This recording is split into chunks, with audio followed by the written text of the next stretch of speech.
तो फाइनली सभी के लंबे इंतजार के बाद रिलीज हो चुकी है निक और नोआ की आवर फॉल्ट मूवी। इस मूवी के पहले के 2 पार्ट लोगों को बहुत ही पसंद आए, इसलिए मेकर्स ने फैंस की डिमांडिंग को देखते हुए इसका तीसरा पार्ट भी रिलीज कर दिया। अगर आपको इसके पहले की स्टोरी नहीं पता है तो उसकी लिंक आपको डिस्क्रिप्शन में मिल जाएगी। ऑब्वियसली इसकी स्टोरी काफी अच्छी है, लेकिन आपको इसकी पहले की स्टोरी भी देखनी चाहिए, क्योंकि उसे देखने के बाद में आप इसे बहुत ही अच्छे से एंजॉय कर पाओगे। अगर आपको ये मूवी अच्छी लगती है तो कमेंट में निक और नोआ लिखना मत भूलना। तो चलो फिर बिना किसी टाइम पास के इसकी कहानी को शुरू करते हैं। कहानी की शुरुआत होती है हमें नोआ को दिखाते हुए, जो कि फ्लाइट से अपनी फ्रेंड के पास में जा रही होती है। यहाँ पर एक मैगजीन में निक की फोटो भी देख पाती है। पिछले पार्ट के एंडिंग में इनका रिलेशन खराब हो गया था। नोआ जैसे अपनी फ्लाइट में बैठती है तो उससे गलती से एक आदमी के पैंट पर कॉफी गिर जाती है, तो ये आदमी बुरा नहीं मानता और दोनों एक दूसरे को इंट्रोड्यूस करते हैं। नोआ इतनी खूबसूरत होती है कि ये आदमी पहली नजर में ही नोआ पर एकदम फ्लैट हो चुका था। एंड जैसे ये दोनों एयरपोर्ट से बाहर निकलते हैं तो ये बंदा नोआ से उसके नंबर मांगने लगता है, तो नोआ उसे चाह कर भी नहीं दे पाती। एंड थोड़ी देर बाद ही नोआ की फ्रेंड उसे यहाँ पर पिक करने के लिए आ जाती है। ये दोनों एक दूसरे को देखकर काफी खुश होती है। घर पहुंचने के बाद में जेना निक और नोआ को कपल बना चुकी थी, यानी कि उनको बेडिंग में एक साथ परफॉर्म करना है। लेकिन यहाँ पर निक और नोआ के बीच में पहले से ही काफी कॉम्प्लिकेटेड सिचुएशन होती है। नोआ पहले तो निक का नाम सुनकर मना करती है, लेकिन उसे जेना के लिए ये सब करना ही पड़ता है। फाइनली फंक्शन स्टार्ट हो जाता है और सभी वाइट ड्रेस पहनकर आते हैं, जिसमें नोआ काफी अच्छी लग रही होती है। एंड इसके थोड़ी देर बाद ही वहाँ पर निक भी आ जाता है। नोआ जैसे निक को देखती है तो वो उसे देखकर छुप जाती है, यानी कि वो उसे फेस नहीं करना चाहती। लेकिन अब भी नोआ के दिल में निक के लिए फीलिंग्स तो बची हुई थी। सभी पार्टी में काफी एंजॉय कर रहे होते हैं और निक भी नोआ को इग्नोर कर रहा होता है। वो नोआ के सामने आने के बाद में भी वहाँ से चला जाता है। अगले दिन वेडिंग इवेंट में जाने के लिए सभी तैयार होकर अपनी अपनी गाड़ियां लेकर चले जाते हैं और लास्ट में बचते हैं निक और नोआ। नोआ निक की कार में बैठकर आ ही रही होती है। ये दोनों एक दूसरे को थोड़ा थोड़ा देख रहे होते हैं, लेकिन इनकी बात करने की हिम्मत भी नहीं होती, क्योंकि इनके बीच में इनका ईगो आ रहा था। तभी कार में पीछे बैठे एक बच्चे को परफ्यूम कुछ ज्यादा ही लग रही होती है, तो वो कार के शीशे को नीचे करने के लिए कहता है, तो निक नीचे करता है और फिर सेल लगा देता है। ये सब देखने के बाद में नोआ अपनी गर्दन पर परफ्यूम लगा लेती है, तो निक बटन दबाकर शीशे को नीचे कर देता है। तो ये दोनों बार बार शीशे को ऊपर नीचे करते रहते हैं, यानी कि ये दोनों बिना बात किए भी कार में लड़ने झगड़ने लगते हैं। प्रोग्राम में जाने के बाद में इनको साथ में रहना पड़ता है एंड इनकी खाने की टेबल भी साइड में लगा दी जाती है। ये सब निक और नोआ के फ्रेंड्स का ही कमाल होता है। वो चाहते थे कि निक और नोआ एक दूसरे के फिर से क्लोज हो जाएं। नोआ निक से बात करना चाहती है, लेकिन वो कर नहीं पाती। पार्टी में दोनों एक दूसरे को दूर से ही देख रहे होते हैं। इसके अगले दिन निक और नोआ के फ्रेंड्स की शादी होती है। दोनों शादी करने के बाद में बहुत ही खुश होते हैं और रात की पार्टी में सभी जश्न मनाने लगते हैं, जहाँ पर सभी एक दूसरे के साथ में डांस कर रहे होते हैं। और आखिर में मजबूरन निक और नोआ को एक दूसरे के साथ में डांस करना पड़ता है और इस डांस की वजह से इनके बीच की सारी हदें टूट जाती है और दोनों एक दूसरे के साथ में इंटीमेट हो जाते हैं। सुबह होने पर नोआ निक को हाई करती है, लेकिन निक वहाँ से चला जाता है। ये सब नोआ को बिल्कुल भी पसंद नहीं आता। ये वेडिंग हो जाने के बाद में नोआ काफी जगह जॉब ट्राई करती है, लेकिन उसे कोई भी जॉब पसंद नहीं आ रही थी और आखिर में वो एक कंपनी के पास में जाती है, जहाँ पर इंसिडेंट से उसे भाई बंदा मिलता है जो कि प्लेन में मिला था। ये एक प्रोग्रामर कंपनी होती है। ये बंदा नोआ को यहाँ पर देखने के बाद में एकदम हैरान हो चुका था और ये उसे यहाँ पर जॉब भी ऑफर करता है। निक और नोआ के फ्रेंड शादी करने के बाद में एंजॉय करने के लिए एक झरने के पास में जाते हैं, लेकिन जेना को ये एक्सपीरियंस पसंद नहीं आता। इसके बाद सीन शिफ्ट होता है और हमें निक को दिखाया जाता है, जो अपनी सेटिस्फेक्शन के लिए सब कुछ करता है, लेकिन उसका मन कहीं भी नहीं लग रहा था, क्योंकि उसका दिमाग तो सिर्फ और सिर्फ नोआ के बारे में ही सोच रहा था। नोआ अपने काम को इतने अच्छे से करती है कि सबके सब बहुत ही इंप्रेस हो जाते हैं और नोआ को भी ये काम करने में मजा आ रहा था। इसके बाद हम देखते हैं कि निक के डैड कुछ एजेंट्स को अपनी कंपनी से निकाल देते हैं, जिसकी वजह से वो बाहर हंगामा कर रहे होते हैं। इनकी फाइनेंशियल कंडीशन ठीक नहीं होती, जिसकी वजह से ये मुद्दा बहुत ऊपर तक चला जाता है, जिसकी वजह से निक के डैड और उसकी कंपनी की रेपुटेशन खराब होने लगती है। सभी शेयर होल्डर्स उन पर आवाज उठाने लगते हैं, लेकिन निक उन्हें किसी तरह समझाता है और उनसे जुड़े रहने के लिए कहता है। निक और उसकी लॉयर के बीच में काफी दिनों से टाइम पास रिलेशन चल रहा होता है, तो निक कहता है कि तुम्हारे डैड के इलेक्शन नजदीक आ रहे हैं, अगर हम साथ में आ जाते हैं तो कंपनी की रेपुटेशन और तुम्हारे डैड के इलेक्शन में भी काफी फायदा होगा। बस तुम्हें प्रेस को ये बताना है कि हम दोनों डेट कर रहे हैं। तो ये भी इस सब के लिए हाँ कर देती है। इधर नोआ सिमोन के साथ में काफी टाइम स्पेंड करने लगी थी, जिसकी वजह से सिमोन के दिल में नोआ के लिए काफी फीलिंग बढ़ रही थी। ये दोनों करीब आते हैं, लेकिन नोआ रोक देती है, कहती है कि हमें इस रिलेशन को और ज्यादा टाइम देना चाहिए। अगले दिन सिमोन सभी को समझा रहा होता है कि कल इन्वेस्टर आने वाले हैं, इसलिए कंपनी एकदम कूल लगनी चाहिए। एंड कल कॉफी कौन सर्व करेगा, इसके लिए नोआ और सिमोन एक दूसरे के साथ में बैट लगाते हैं और तभी यहाँ पर अचानक निक आ जाता है। नोआ निक से कहती है कि क्या तुम मेरा पीछा करना छोड़ सकते हो? तो निक कहता है कि मैंने इस कंपनी के शेयर खरीदे हैं और अब से इस कंपनी की निगरानी मैं ही करूंगा। नोआ एक लड़की के साथ में बात कर रही होती है, तभी वो लड़की कहती है कि ये बॉस हमारा इतना खड़ूस क्यों है? नोआ कहती है कि हाँ, हमारा बॉस सच में खड़ूस है। इस बात को निक सुन लेता है और नोआ से अपना काम कराने लगता है। साथ ही निक निक ये भी देख पाता है कि नोआ एक लड़के के साथ में कुछ ज्यादा ही करीब हो रही है। ये सब देखने के बाद में निक को जलन होने लगती है। इसके बाद में नोआ अपनी फ्रेंड से मिलती है और वहीं पर ही उसे माइकल नजर आता है। यहाँ पर नोआ जैसे ही माइकल से बात करने की कोशिश करती है तो माइकल कहता है कि तुम्हारी वजह से मेरी पूरी लाइफ खराब हो चुकी है। यानी कि माइकल ने पहले कुछ ऐसा कांड कर दिया था जिसकी वजह से अब उसे कोई भी जॉब देने के लिए तैयार नहीं है और साथ ही उसके हाथ से अब नई जॉब भी जाने वाली है। इसके बाद सीन शिफ्ट होता है और हमें निक के घर का सीन दिखाया जाता है जहाँ पर निक अपनी छोटी बहन को लेकर यहाँ पर आ चुका था,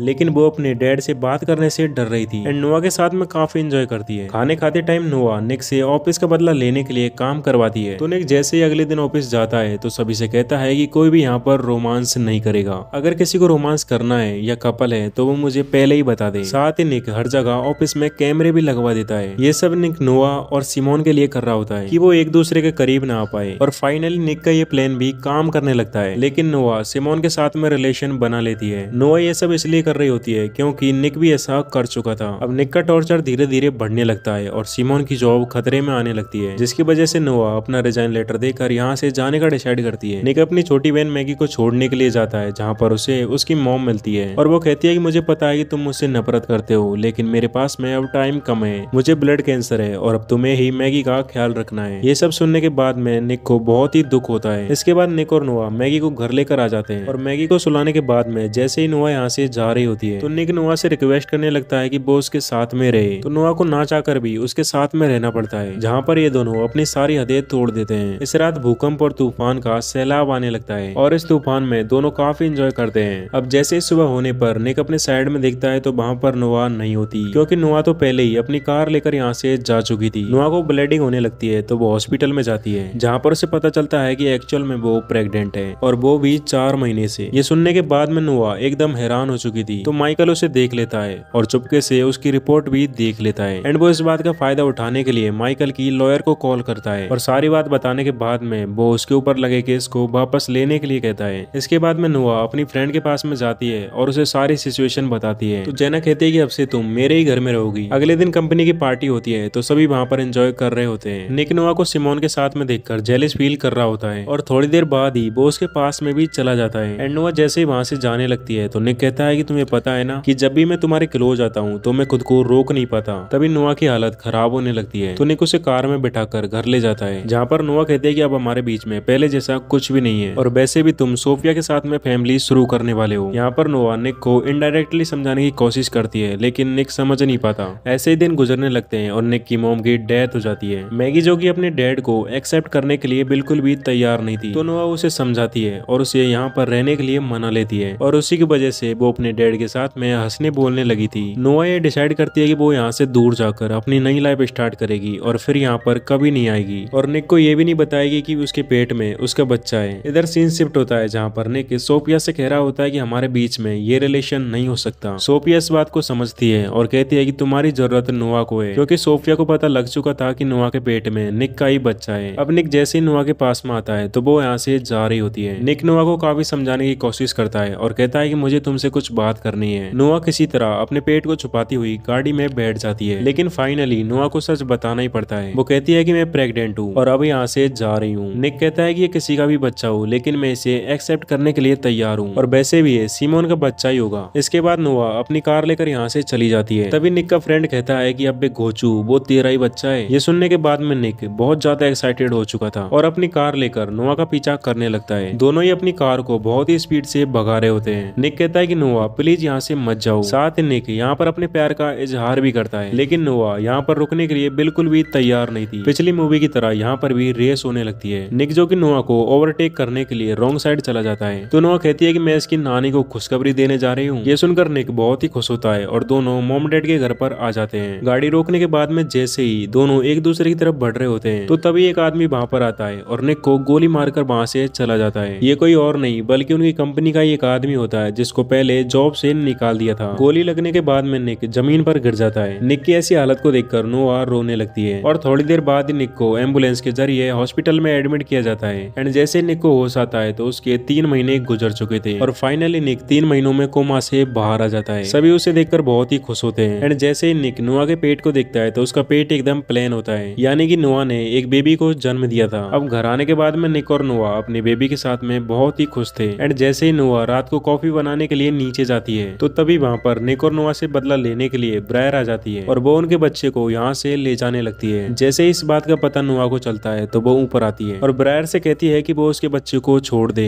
लेकिन ब्रायर और माइकल किसी की नहीं सुनते। माइकल नोआ को पकड़ लेता है और ब्रायर को यहाँ से जाने के लिए कहता है। अभी निक पूरी तरह से ठीक नहीं हुआ था। नोआ किसी तरह मौका पाकर यहाँ से निकल जाती है। ब्रायर जो कि उसके बच्चे को लेकर बाहर पहुंच चुकी थी, नोआ जैसे उसके पास में जाती है तो वो कहती है कि तुमसे मैं बदला लेकर रहूंगी। इधर माइकल निक से कहता है कि तुम बड़े ही हैंडसम हो ना, चलो तुम्हारे चेहरे का नक्शा ही बिगाड़ देता हूँ। तो निक कहता है कि अगर तुमने मुझे टच भी किया तो थॉर तुम्हें नहीं छोड़ेगा। एक्चुअल में थॉर निक के डॉग का नाम होता है, जो कि माइकल पर हमला करके उसे नीचे गिरा देता है। ये देखकर ब्रायर का ध्यान भटकता है और नोआ अपने बच्चे को ले लेती है। एंड तभी पुलिस भी वहीं पर आ जाती है और नोआ ब्रायर को एक पंच मारती है। एंड तभी पुलिस उन दोनों को पकड़कर अपने साथ में ले जाती है। कहानी के एंड में निक और नोआ एक दूसरे से शादी कर लेते हैं और निक का फ्रेंड उसे झरने का एक्सपीरियंस लेने के लिए लोकेशन सेंड कर देता है। और तो और नोआ निक को एक शानदार कार गिफ्ट करती है, जिसे ये दोनों तेजी से भगाकर ले जाते हैं। और इसी के साथ इस मूवी का एंड यहीं पर हो जाता है। कमेंट में जरूर बताना कि आपको ये मूवी कैसी लगी। एंड निक और नोआ में से सबसे हैंडसम कौन है। ऐसी अमेजिंग वीडियो देखने के लिए चैनल को सब्सक्राइब करें। तब तक मिलते हैं नेक्स्ट वीडियो में। Good bye.